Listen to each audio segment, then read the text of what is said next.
Hi everyone, welcome back to my channel Payel lifestyle. আমি বেরিয়ে পড়েছি আর দেখো আমাদের বাড়ির সামনে কতগুলো গরু বসে আছে। আমি বম্মা বাড়ি যাচ্ছি, কারণ তোমরা তো সবাই জানো যে আমার দিদি এসেছিলো, আজকে শ্বশুর বাড়ি চলে যাচ্ছে তার জন্য। আর দেখো আমাদের এখানে আকাশটা কেমন মেঘলা মেঘলা হয়ে আছে, আর আমাদের বাড়ির থেকে একদমই সামনে আমার বম্মা বাড়ি, একদমই বলতে একদমই সামনে।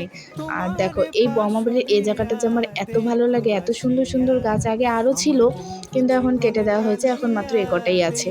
আমি ঢুকতে ঢুকতেই দেখি যে দিদি রেডি হচ্ছে, ও রেডি হওয়া প্রায় কমপ্লিটের দিকে। আর সোনাকে দেখো দুষ্টামি করে বেড়াচ্ছে খাতা কলম নিয়ে। তো আমি আর দিদি এমনি বসেছিলাম, কোনো কাজ ছিল না দেখে এমনি বসে ফোন দেখছিলাম। আর আমাদের সোনাকে দেখো পড়তে বসেছো, এখনো কথা বলা শেখেনি, তাও খাতা কলম নিয়ে ঘুরতে থাকে, সবসময় লেখালেখি করে, এত দুষ্টামি করে, সারাটা দিন ধরে দুষ্টামি করতে থাকে। আর আমাদের গদকে দেখো, ওর মনটা ভীষণ খারাপ, ও চলে যাচ্ছে।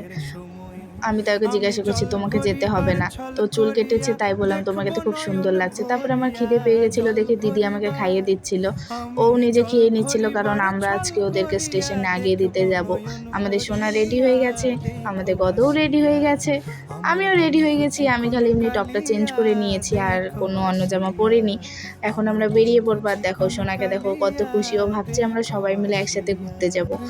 তো আমরা এখন সবাই বেরিয়ে পড়েছি। দিদির মনটা ভীষণ খারাপ, কারণ ও ভেবেছিল কটা দিন থাকবে আরও, কিন্তু আর থাকা হলো না। ও ভেবেছিল ষষ্ঠীর পরে যাবে, কিন্তু সোমেনদার কাজের ওখান থেকে ফোন এসেছে, সোমেনদাকে যেতে হবে এখন, তার জন্য ওরাও চলে যাচ্ছে। কি করবে, এখন যেতে তো হবেই, এখন তো ওটাই নিজের বাড়ি, মেয়েদের তো জীবনটাই এমন। তারপরে তো আমরা আজকে সবাই মিলেই ওদেরকে স্টেশনে আগিয়ে দিতে যাব, খালি বম্মা যাবে না, কারণ বাড়ি না তো পুরো ফাঁকা থাকবে। আমরা আমরা জেঠুর গাড়িতেই সবাই মিলে যাব। আর দেখো, আর আমাদের বাড়ি থেকে একদমই সামনে স্টেশন, একদম বলতে একদমই মাত্র 5-10 মিনিট লাগে যেতে। তো আমরা রওনাও হয়ে গেছি। আর দেখো আকাশটা কেমন মেঘলা মেঘলা হয়ে আছে, মনে হচ্ছে এই বৃষ্টিটা না হলো বলে। আর এই যে আমাদের এখানে মন্দির, আমরা এই মন্দিরেই প্রায় পুজো দিতে আসি। এখানে না অনেক ঠাকুর আছে, কালী ঠাকুর, শিব ঠাকুর, বজরংবলী, অনেক কিছু। আর এই তো দেখো আমরা কথা বলতে বলতে স্টেশনেও চলে এসেছি।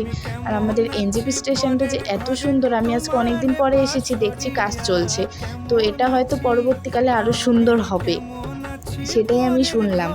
এত সুন্দর লাগে আমাদের স্টেশনটা, আর এত বড়, আমি এখনও পর্যন্ত চিনে উঠতে পারিনি কোনটা কোথায়।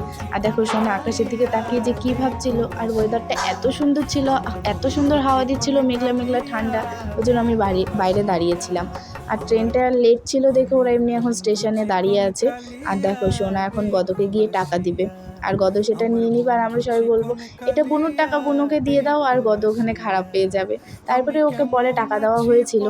তো এখন ওরা চলে যাবে, ওদের ট্রেনের সময় হয়ে গেছে। এত খারাপ লাগছিল, ভেবেছিলাম আরও কটা দিন থাকবে, বেশ মজা হবে।